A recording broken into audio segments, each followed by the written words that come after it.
время храп считался признаком богатырского здоровья, и лишь в 70-х годах прошлого столетия люди определили его как признак заболевания.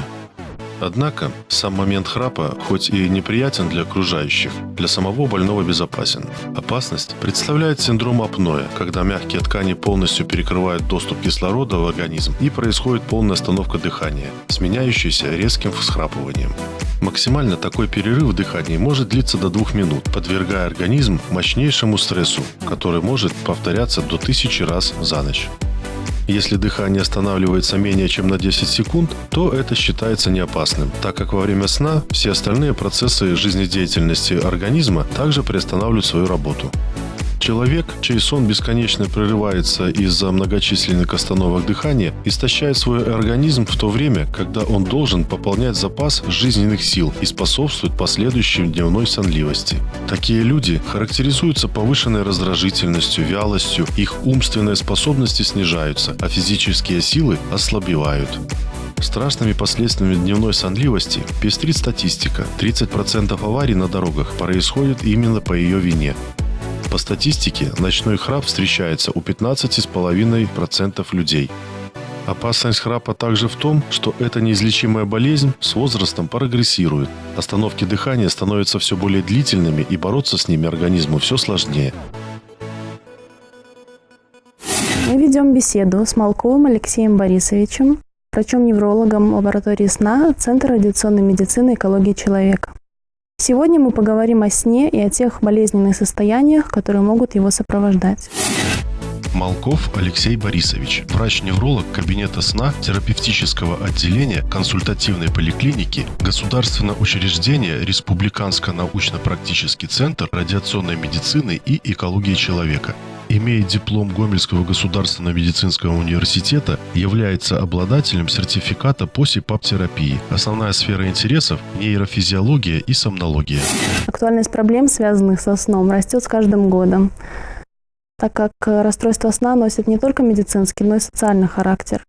Треть своей жизни человек проводит во сне, и нередко эту часть сопровождают болезненные состояния, которые влияют не только на сон, но и на весь последующий день. Алексей Борисович, что, по вашему мнению, можно считать расстройством сна? Есть такое понятие, как неадекватная гигиена сна, при котором продолжительность сна нарушается его архитектоника и структура. Происходит микропробуждение, человек просыпается, из-за этого нарушается не только его ночь, но и весь последующий день, как вы и сказали. Также есть нарушение, которое называется диссомния, то есть бессонница, вследствие которого человеку тяжело либо уснуть, либо он просыпается в течение ночи, просыпается под утро. Есть также тяжелое состояние, которое называется синдром сонных апноэ. Это остановки дыхания во сне, при которых человек просыпается из-за остановки дыхания, из-за храпа, из-за таких патологических состояний.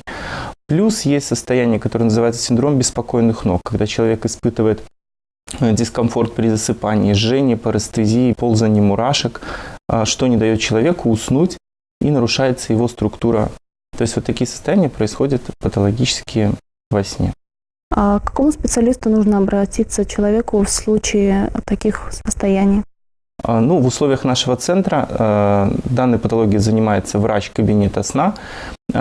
После того, как он обращается на приемно-консультативный, мы его консультируем, производим необходимый осмотр, изучаем полученную документацию, которая у него есть, предшествующее обследование, и решаем вопрос о проведении такого обследования, как полисомнография.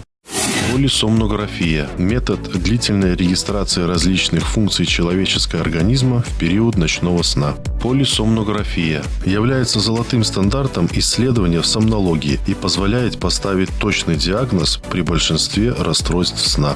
Во время проведения диагностики регистрируются следующие параметры: дыхание, храп, насыщение гемоглобина артериальной крови кислородом, дыхательное движение грудной клетки и брюшной стенки, положение тела, электрокардиограмма, электроэнцефалограмма, электроокулограмма, электромиограмма, движение нижних конечностей и видеозапись сна. Давайте более детально рассмотрим одно из нарушений сна – это храп. Какая категория людей наиболее подвержена храпу? Храп сам по себе не является патологическим состоянием. Бывает он практически у каждого человека. В норме человек может испытывать остановки дыхания до 5 раз в сутки и длительностью не более 10 секунд. Если эта продолжительность увеличивается, это является синдром сонных апноэ. Храп прогрессирует по мере возраста. Чем старше становится человек, тем больше он подвержен храпу и, соответственно, синдрому сонных апноэ. Чаще всего храп наблюдается у мужчин. Это связано с брюшным типом дыхания, структурой верхних дыхательных путей, высоким состоянием диафрагмы. В упрощенном виде механизм возникновения храпа можно представить так. На выходе дыхательные пути на уровне глотки расслабляются и смыкаются. Во время следующего вдоха струи воздуха при прохождении через суженные дыхательные пути заставляют вибрировать мягкие ткани глотки. То есть храп – это звук вибрации мягких структур носоглотки или гортани, который сопровождает дыхание человека во сне. Зона сужения дыхательных путей может находиться на уровне мягкого неба и корня языка или надгортанника, то есть в нижних отделах ротоглотки. Нарушение носового дыхания рефлекторно ведет к появлению ротового, что служит причиной храпа. Алексей Борисович, к чему может привести синдром сонных апноэ?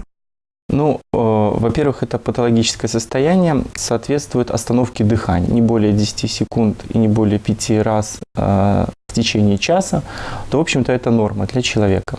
Каких-то определенных данных о смертельном исходе даже при остановке дыхания в более 2,5 минут зафиксировано не было. Когда воздух не проходит в легкие, человек продолжает нуждаться в этом воздухе, то есть в кислороде, падает сатурация, то есть насыщение кислорода крови. Это состояние сопровождается чаще всего у пациента вызывается артериальная гипертензия. После того, как возникает артериальная гипертензия, нарушается обмен липидов, и, соответственно, человек будет провоцироваться ожирение. Чем больше ожирения, тем больше артериальная гипертензия. И то есть этот каскад реакции уже запускается. Вследствие этого возникает огромная склонность к инсультам, инфарктам. Чаще всего пациенты, которые обращаются уже к нам, имеют ранее в анамнезе перенесенные либо инсульты, либо инфаркты. Много пациентов с наличием аортокоронарного шунтирования, то есть уже пациенты, которые подверглись оперативному лечению. Этим нужно заниматься обязательно, то есть если это есть, оно вызовет какую-то патологию в ближайшее время. Какие существуют методы лечения апноэ сна? Во-первых, следует разграничить. Есть синдром обструктивного апноэ, который возникает вследствие патологии верхних дыхательных путей. Есть синдром сонных апноэ, который вызывается центрального генеза, то есть вследствие патологии головного мозга. При проведении полисомнографии мы определяем это количество, причины возникновения и, соответственно, подбираем терапию. Наиболее перспективной и единственной на данный момент практически полностью купирующей данную патологию терапии является метод СИПАП-терапии. Создание постоянного положительного давления в верхних дыхательных путях посредством определенного аппарата. Аппарат подбирается индивидуально для человека. По мере надобности подбирается определенное давление, которое будет компенсировать синдром сонных апноэ. Когда человек начинает задыхаться во время сна, давление повышается, этот аппарат умный, он повышает давление. Если человек спит нормально и не нуждается, давление падает. То есть таким образом происходит практически полная компенсация при синдроме обструктивных апноэ. При синдроме сонных апноэ, вызванных центральным генезом, есть определенные аппараты, которые называются аппараты B-level, то есть двухконтурные, которые компенсируют не только верхние дыхательные пути, расширяя их, но и подают патологическое давление в легкие, то есть давая еще вторичную сатурацию во втором контуре. То есть это уже при более серьезной патологии. СИПАП – это прибор, создающий постоянное положительное давление в верхних дыхательных путях для лечения синдромов обструктивного апноэ. Метод лечения был изобретен Колином Салливаном в 1981 году. СИПАП представляет собой небольшой компрессор, который подает постоянный поток воздуха под давлением в верхние дыхательные пути через гибкий шланг и специальную маску. Таким образом, не происходит смыкания верхних дыхательных путей, и воздух, в том числе необходимый для нормального функционирования организма и кислород беспрепятственно поступает в легкие. В результате восстанавливается нормальный ритм эффективного дыхания. Структура сна исключает риск внезапной смерти, остановки сердца от отсутствия кислорода. Снижается повышенный риск развития инфарктов, инсультов и повышенного артериального давления, преимущественно в ночные и утренние часы. Исчезает ощущение усталости, разбитости, дневной сонливости, тяжести в голове по утрам. Существенно уменьшается риск автомобильных аварий и других чрезвычайных происшествий из-за неожиданного засыпания. Расскажите подробнее о лаборатории сна, которая находится в центре. Как там происходит обследование? Ну, как я ранее говорил, пациент обращается на прием к врачу кабинета сна, он смотрит пациента, его опрашивает. Если решен вопрос о проведении полисомнографии, все довольно просто. Пациент к 9 часам вечера приходит в нашу лабораторию, медсестра накладывает ему электроды. Все довольно просто, то есть он спит в привычной обстановке, в кровати, но на нем находятся датчики. Пациент полностью не привязан к аппарату. Для точного диагноза достаточно проведения нормального сна на протяжении 1-2 часов. То есть нам уже хватит для постановки диагноза. После того, как пациент просыпается утром, он может подождать врача, я ему дам расшифровку, либо пациент идет дальше на работу и приходит в этот последующий день.